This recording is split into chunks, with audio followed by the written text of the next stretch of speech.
여러분, 신앙생활 하면서 이런 고민 한 번쯤 해보지 않으셨나요?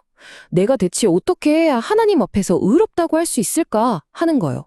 이게 되게 간단한 질문 같지만 사실 그 안에는 정말 어마어마한 수세 개에 걸친 신학적인 고민이 담겨 있거든요. 그래서 오늘 바로 그 핵심, 믿음, 행위, 그리고 의로움, 이 세 가지의 관계를 한번 제대로 파헤쳐 보려고 합니다. 바로 이 질문. 당신은 어떻게 하나님 앞에서 의로워집니까? 이게 사실은요, 하이델베르크 요리문답 60문에도 나오는 아주 근본적인 질문이에요. 한번 진지하게 생각해 보시겠어요? 내 모든 생각, 모든 행동을 다 아시는 그 절대적인 존재 앞에서 대체 뭘 근거로 나는 의롭습니다라고 설 수 있을까요? 와, 이거 정말 가벼운 질문이 아니죠? 우리만 이런 고민을 한 게 아니에요. 19세기의 그 위대한 설교가 찰스 스펄전도 바로 이 문제 때문에 정말 머리를 쥐어뜯으면서 고뇌했다고 합니다. 그가 이런 말을 했어요. 아니, 어떻게 하나님은 완벽하게 의로우신데 동시에 나 같은 죄인을 의롭다고 하실 수가 있지?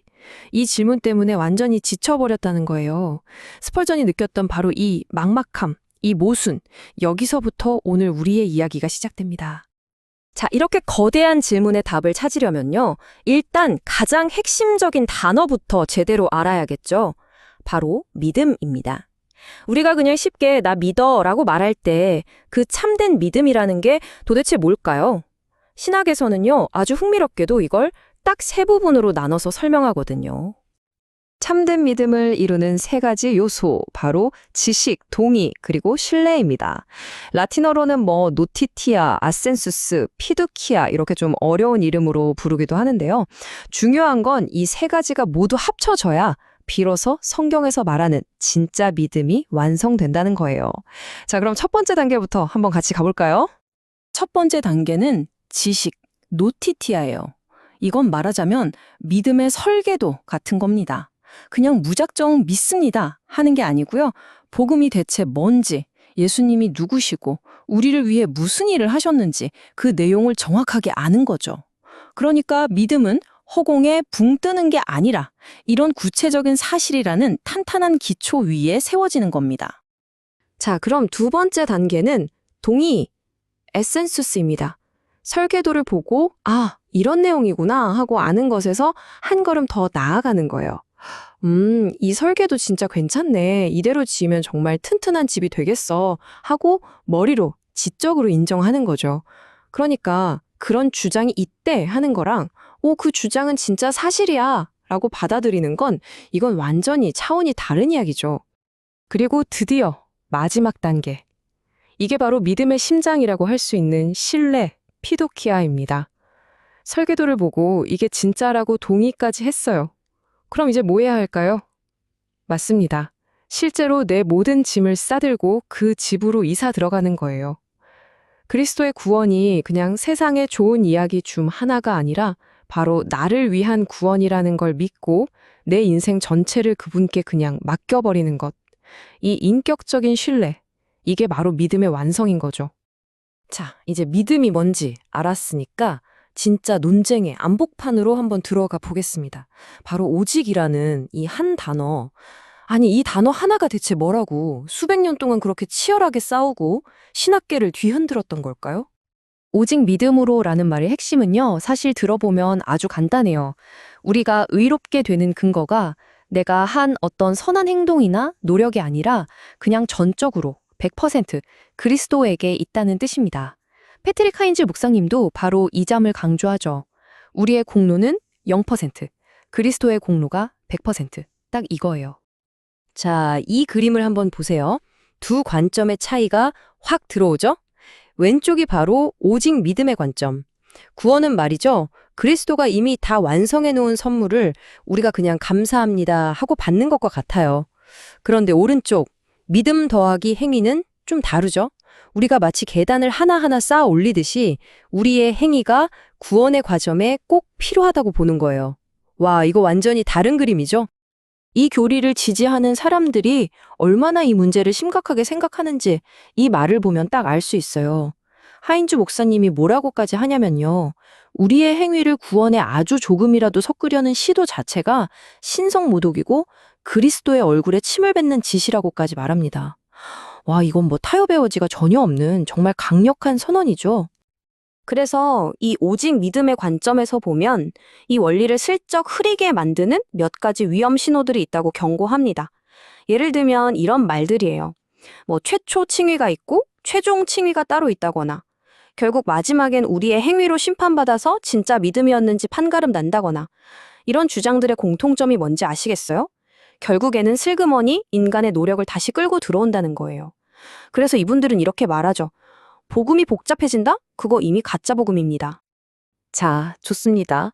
그럼 여기서 아마 가장 많이 나오는 질문을 한번 다뤄봐야 할 것 같아요. 이쯤 되면 많은 분들이 머릿속에 물음표가 딱 뜰 거거든요. 바로 지위의 변화와 삶의 변화. 이 둘은 대체 무슨 관계일까 하는 거죠. 네, 바로 이 질문입니다. 아니, 잠깐만요. 오직 믿음으로만 구원받는다고요? 그럼 뭐, 이제부터 막 살아도 되는 건가요? 착하게 살 필요도 없고, 삶의 변화 같은 건 안 중요해요? 와, 이거 정말 중요한 질문이고요. 사실 이 교리를 둘러싼 가장 큰 오해이기도 합니다. 그 질문에 대한 답은요, 칭의와 성화라는 두 가지 개념을 정확히 구분하는 데 있습니다. 자, 이 표를 보면서 제가 설명해 드릴게요. 우선 칭의는요, 법정에서 판사가 망치를 땅땅땅 두드리면서 무죄라고 선언하는 것과 같아요. 단 한 번의 선언으로 우리의 법적인 신분이 죄인에서 의인으로 확 바뀌는 거죠. 그리스도의 완전한 의가 우리에게 옷처럼 입혀지는 거예요. 반면에 성화는 뭐냐? 그 무죄 판결을 받은 사람이 이제 평생에 걸쳐서 더 나은 사람으로 조금씩 성장해가는 과정이에요. 이건 죽을 때까지 계속되는 변화고 이 땅에서는 절대 완벽해질 수 없죠. 그러니까 핵심은 바로 이거예요. 칭의와 성화는 절대로 뗄 수 없이 딱 붙어 있지만 역할은 명확하게 다르다는 겁니다. 비유하자면 칭의가 뿌리라면 성화는 그 뿌리에서 자연스럽게 맺히는 열매라고 할 수 있어요.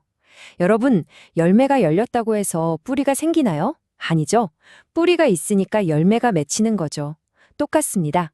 우리의 선한 행위, 즉 이 열매가 우리를 의롭게 하는 뿌리를 만드는 게 아니라는 거예요. 이 순서가 정말 중요합니다. 자, 이제 거의 다 왔습니다. 마지막으로 이 모든 교리의 가장 깊은 곳에 있는, 뭐랄까, 신학적인 엔진을 한번 들여다보려고 해요. 도대체 어떻게 이런 일이 가능했는가, 그 논리의 핵심이죠. 바로 무한한 대가 지불이라는 개념입니다. 그리고 여기서 우리는 마지막으로 정말 거대한 질문과 딱 마주하게 됩니다. 한번 생각해 보세요. 예수님이 십자가에서 고통받으신 시간은 길어야 몇 시간? 유한한 시간이잖아요. 그런데 어떻게 그 유한한 고통이 전 인류의 영원하고 무한한 죄의 빚을 다 갚을 수가 있었을까요? 뭔가 계산이 안 맞는 것 같지 않으세요? 그 해답은 바로 여기에 있습니다. 예수 그리스도께서 가지신 이중적인 본성. 즉, 그분이 완전한 인간이시면서 동시에 완전한 하나님이셨다는 사실이죠. 보세요. 첫째, 우리 인간의 빚을 대신 갚으려면 당연히 그분도 인간이어야만 했어요. 그런데 둘째, 그 몇 시간의 유한한 고통에 무한한 가치를 부여하려면 그분이 동시에 하나님이셔야만 했던 거죠. 바로 그분의 신성이 인간으로서 겪는 그 엄청난 고통을 견뎌내게 하셨고 그 희생을 무한한 가치를 지닌 것으로 만들어준 겁니다. 결국 우리는 맨 처음에 만났던 스펄전의 그 고뇌로 다시 돌아오게 됩니다. 그가 마침내 찾았던 답이 바로 이거였어요. 이건 인간의 머리에서 나온 신화나 시적인 상상력이 아니다. 이건 하나님께서 직접 계획하신 것이다. 결국 오직 믿음이라는 교리는요, 인간의 노력에 대한 이야기가 아니라 신의 해결책에 대한 이야기입니다. 우리의 행위가 아니라 오직 그리스도께서 하신 일을 신뢰하는 것. 이것이야말로 수세기 동안 이어진 그 치열한 논쟁의 핵심이었고 어쩌면 복음의 심장 그 자체라고 할 수 있겠습니다.